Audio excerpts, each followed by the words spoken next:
Our researchers looked into the life of Altair Ibn Lahad, hoping to find a biography that might serve as a positive role model for Abstergo's global outreach programs.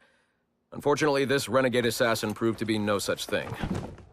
In much of his footage, we see a man gleefully flouting some of his culture's most entrenched taboos with an arrogance that borders on messianic.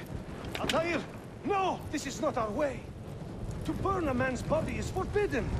Many of our researchers felt that the arguments articulated by Altair's rival, a man known as Abbas, were clearer and more cogent than any we heard from Altair.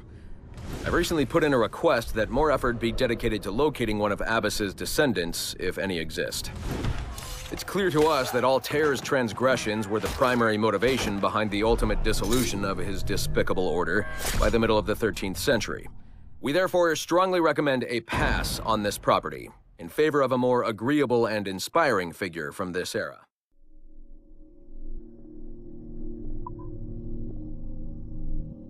Our initial reports gave us hope that Enzio Auditore would serve as an ideal candidate for future Abstergo projects.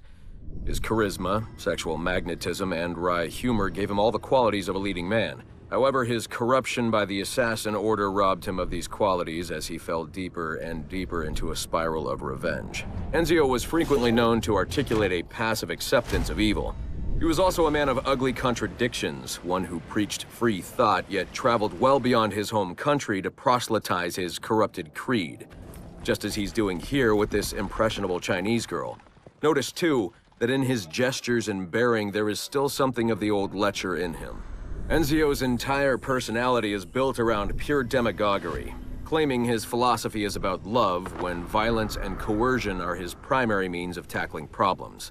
We have therefore come to the conclusion that Enzio Auditore da Firenze would be a risky character to develop. Initial reports on Aveline de Grand Prix led us to believe she would be too controversial and impulsive to appeal to a wide audience. Teenage memories show her brainwashed and trained to kill political foes of her highly unstable mentor, Agate. Additionally, Aveline spent a disappointing amount of time in the Louisiana bayou, consorting with smugglers of the lowest kind. Oh, I try never to think. Which we felt risked her appeal to our female audience, which is now approaching 50%. However, as Aveline matured, a new side emerged. A well-mannered and considerate lady of poise and compassion, Aveline came to embrace a new mentor, her stepmother, Madeleine de Lisle, a tireless fighter for the rights of slaves. Thank you, Madeleine. With some editing to prioritize this relationship, we feel Aveline's story will more than meet our needs. Our team recommends a go on this property. Get this one to market quickly.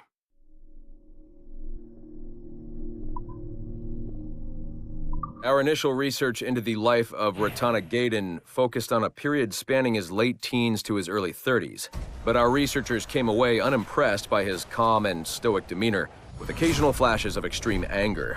This was not the sort of leading man we felt comfortable endorsing. We decided, therefore, to delve into his early childhood, with the hope that scenes of pre-colonial America might hold some appeal. As you can see here, there is a certain naive charm and innocence to this young boy. Unfortunately, our researchers found this young man's story deeply problematic as well. For one, the omnipresence of the Mohawk culture lacks the balance necessary to tell the true story of America. And secondly, the Mohawk language would certainly be an issue for most of our audience. We therefore feel that although Ratana Tenkon's early life would be of some interest to our more educated viewers, it's unlikely that his story would appeal on a broader scale, being too foreign, as it were, to normal audiences. Our team recommends we pass on this property.